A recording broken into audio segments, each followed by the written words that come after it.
Katanya minat tuh. Yeah.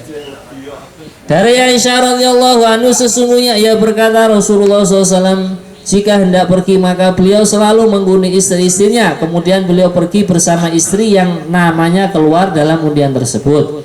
Dalil bahwa suami mendapat jatah waktu tinggal bersama istri yang baru dimiliki selama 7 malam jika gadis dan 3 malam jika istri baru itu janda adalah hadis Nabi, yang artinya dari Anas radhiyallahu anhu berkata, termasuk sunnah Nabi SAW adalah apabila memikat laki atau menikah lagi dengan perempuan yang gadis maka tinggal bersamanya selama 7 malam, lalu memberlakukan cara bergilir, dan apabila menikah dengan istri yang janda maka tinggal bersamanya selama 3 malam, kemudian memberlakukan giliran.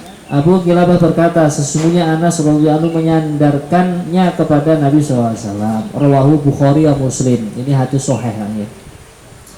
Dari hukum mengatasi, dasar hukum mengatasi istri yang tidak patuh di atas adalah firman Allah Ta'ala, wallati takhafuna nusyuzahunna fa'iduhunna. Nah, ini pertama adalah dinasihati.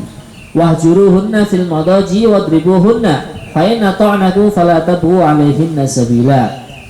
Istri-istri yang kamu takuti nusyuznya atau membangkangnya, nusyuz itu kalau arti kita membangkangnya, maka nasihatilah mereka dan hindarilah tidur bersamanya dan pukullah mereka.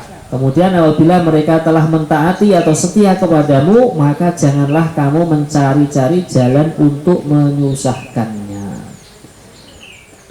Nah, ini kalau nasihat dari masyayikh kita atau sesepuh-sesepuh kita.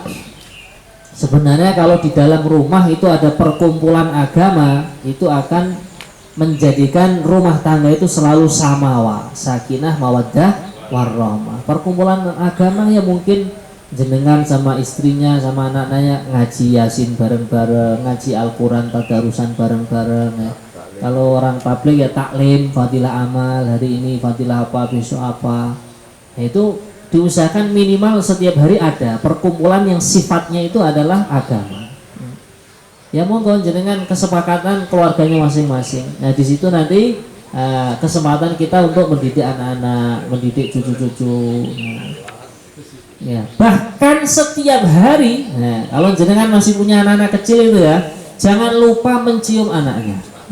Itu subhanallah ikatan yang sangat kuat dari seorang anak kepada orang tua. Karena Rasulullah mencontohkan, beliau mencium cucu beliau yang mulia yaitu Sayyidina Hasan dan Husain. Maka ada seorang lelaki dari Bani Sulaim kalau nggak salah melihat Nabi mencium cucunya, langsung bilang, ya Rasulullah, saya melihat engkau mencium cucu engkau, sedangkan saya ini mempunyai 10 anak kecil tidak pernah saya cium sama sekali. Maka kata baginda Nabi, man la yarham la yurham. Orang yang tidak sayang, ya dia tidak akan disayang. Makanya mohon maaf sekarang terjadi anak-anak itu membangkang orang tua, ini dinasihati malah nggak nurut, nggak taat, nggak patuh. Ya mungkin diantara asbabnya ketika waktu kecilnya itu kasih sayang antara orang tua dengan anaknya itu kurang. Nah itu seperti apa namanya tradisi mu'anakoh ya. Kalau istilah kita apa? Cipika-cipiki ya. Tahan awan itu. Ini loh apa namanya menempelkan pipi. Itu juga ada. Namanya dalam bahasa Arab itu mu'anakoh. Itu juga boleh dikerjakan. Sampai besar pun boleh. Tapi dengan anak kita yang mahram dengan kita ya. Kalau dengan mohon maaf.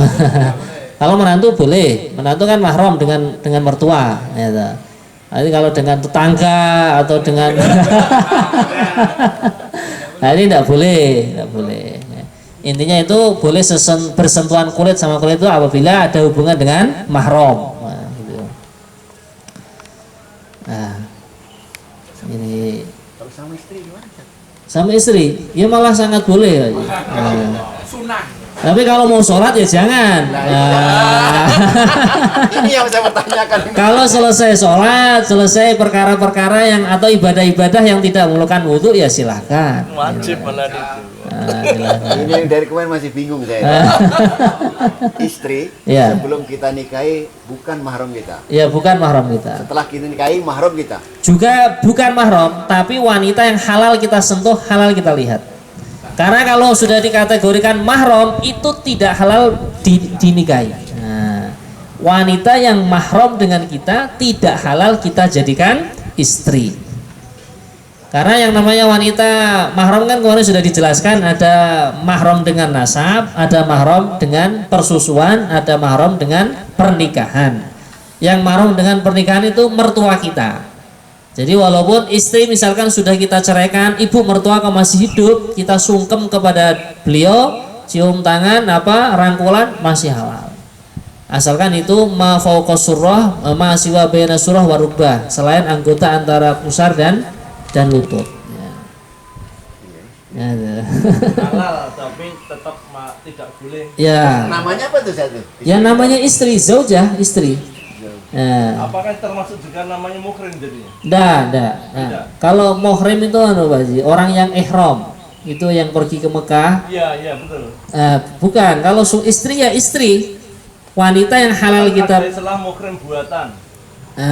Itu mahram buatannya. Iya, mahram buatan atau muhrim buatan Iya. itu karena dia bukan keluarga kita tapi menemani saya. Oh, jadi Pak.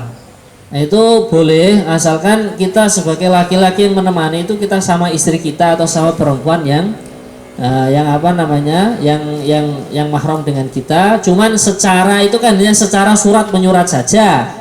Kalau secara hubungan mahram, nah itu tetap kembalinya kepada 3 perkara tadi, nasab atau dengan persusuan atau dengan musyawarah pernikahan. Selain itu walaupun di visa itu tertulis mahramnya fulan bin fulan, itu hanya administrasi saja. Kalau secara hukum agama tetap mahram merujuknya pada 3. Nah itu dengan nasab, hurrimat alaikum ummahatukum, ibu kita, wa akhwatukum, saudari kita, ila akhiril ayah. Oke. Baik, ini kemarin ada yang bertanya yang belum saya jawab. Ada pemuda ya muslim kemudian cinta dengan wanita Nasrani ya atau bukan non muslim lah.